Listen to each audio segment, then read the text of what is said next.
Shri CP. Radhakrishnan जी, केंद्रीय युवा कार्यक्रम और गैर मंत्रालय के राज्य मंत्री श्रीमती प्रख्या निखिल खड़से जी, उप मुख्यमंत्री श्री देवेंद्र फडणवीस जी, अहमदनगर के पालक मंत्री श्री हसन मुश्रीफ जी, महाराष्ट्र सरकार के मंत्री श्री चंद्रकांत दादा पाटिल जी, कोल्हापुर के सांसद श्री धनंजय महादिक जी, सांसद श्री धैर्यशील माने जी, महाराष्ट्र विधानसभा के सदस्य और श्री वाराणसी समूह के प्रमुख श्री विनोय पंसराव करे जी, श्री वाराणसी महिला सहकारी उद्योग समूह की अध्यक्ष श्रीमती शुभलक्ष्मी करे जी, वाराणसी सहकारिता बैंक के अध्यक्ष श्री विपुल करे जी, मंचासीन अधिकारीगण, गणमान्य अतिथियों, श्री वाराणसी समूह से जुड़े बहनों और भाइयों, देवियों और स्वजनों, सभी को नमस्कार, जोहार। आज श्री वाराणसी समूह के इस महत्वपूर्ण कार्यक्रम में आप सबको संबोधित करते हुए मुझे हार्दिक प्रसन्नता हो रही है। इस अवसर पर वाराणसी क्षेत्र के सर्वांगीण विकास में अपना योगदान देने के लिए मैं इस समूह से जुड़े सभी लोगों की बहुत बहुत सराहना करती हूँ। मैं वाराणसी समूह के संस्थापक श्री विश्वनाथ राव करे और दत्ता साहेब करे जी को आदर के साथ याद करती हूँ, जिनकी दूरदर्शिता और मेहनत से वाराणसी की बंजर भूमि आज हरी भरी है। ये बहुत ही खुशी की बात है कि उनके पुत्र श्री विनोय विलास राव करे जी दत्ता साहेब की संकल्प को आगे बढ़ा रही है। देवियों और स्वजनों, किसी भी समाज के समेकित विकास के लिए उसके सभी सदस्यों का सर्वांगीण विकास आवश्यक है। महिलाएं समाज के अहम हिस्सा हैं।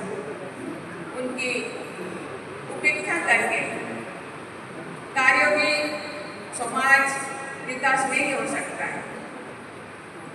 महिलाओं की क्षमता और शक्ति में विश्वास जताते हुए उनको आत्मनिर्भर बनाने के उद्देश्य से 50 वर्ष पहले दत्ता साहेब जी ने महिला सरकारी उद्योग समूह को स्थापना की थी।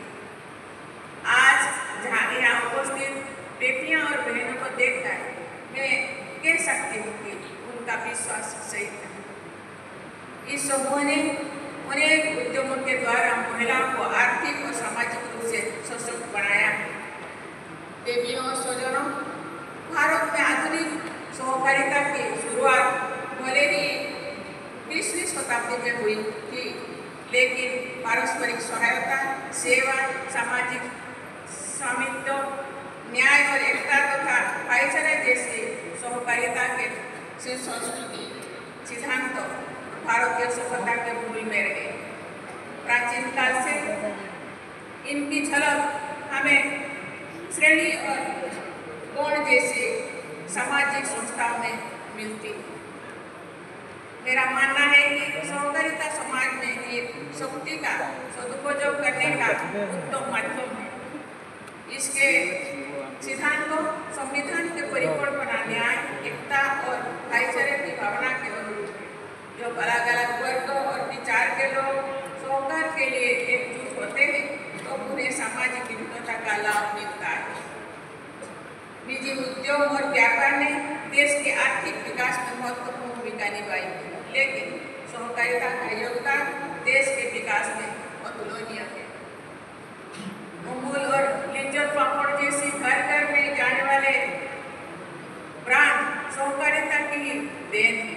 मॉडर्न मैनेजमेंट में भी सहकारिता को महत्व दिया जाता है, क्योंकि किसी भी संस्था या समाज को सुचारू रूप से कार्य करने के लिए जिसकी जरूरत है वो सहकारिता से नहीं है।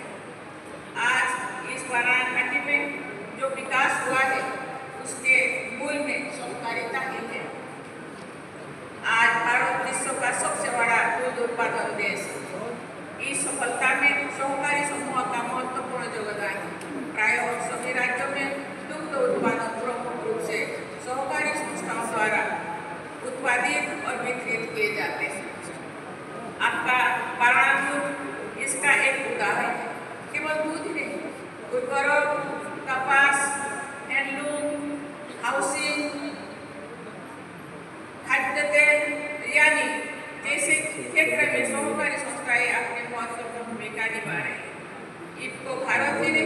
विश्व के अग्रणी सहकारी संस्थाओं में से एक।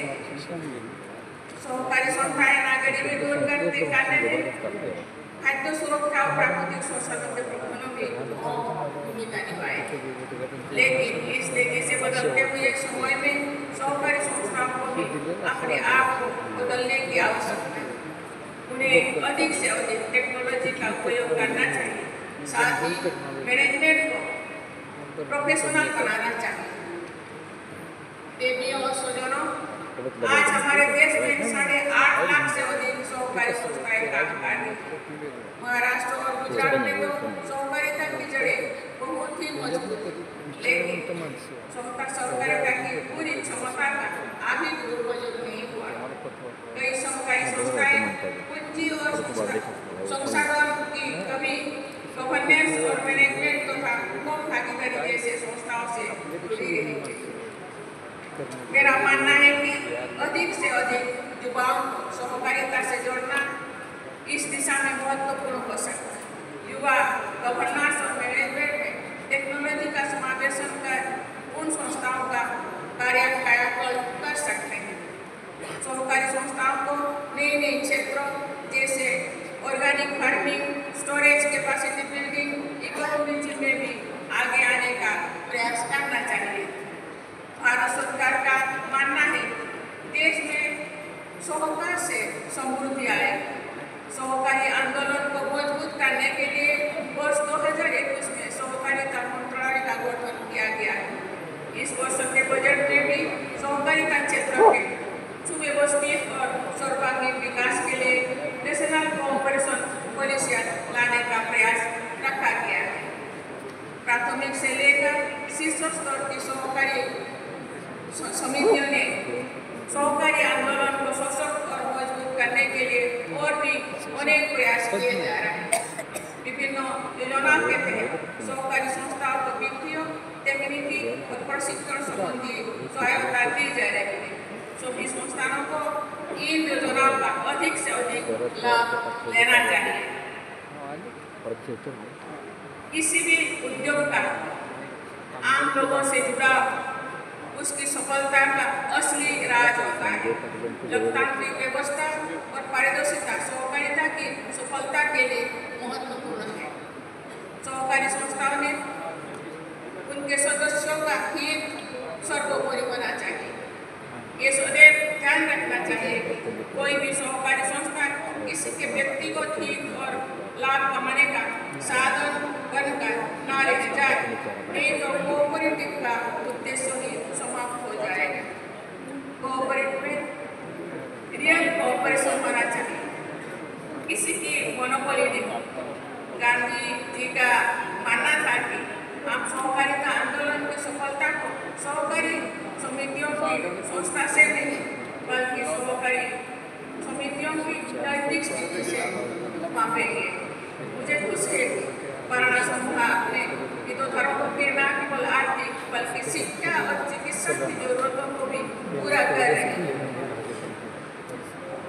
देवियों स्वजनों, आज वाराणसी में महिला संगठनों का ये संस्था द्वारा जिस तरह के महिलाओं को आगे बढ़ाने के लिए, आर्थिक और सामाजिक रूप से आगे बढ़ाने के लिए कार्य किया जा रहा है, मैं अत्यंत खुश हूँ और उनको सराहना करना चाहूँ।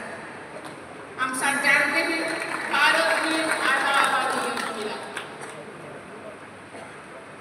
पूर्व प्रधानमंत्री अटल बिहारी वाजपेयी कहा करते थे कि महिलाओं की सशक्ति में सामाजिक और आर्थिक उत्थान में देश का आर्थिक और सामाजिक उत्थान, देश का प्रगति। आज महिलाएं आगे बढ़ रही, देश आगे बढ़ रहे।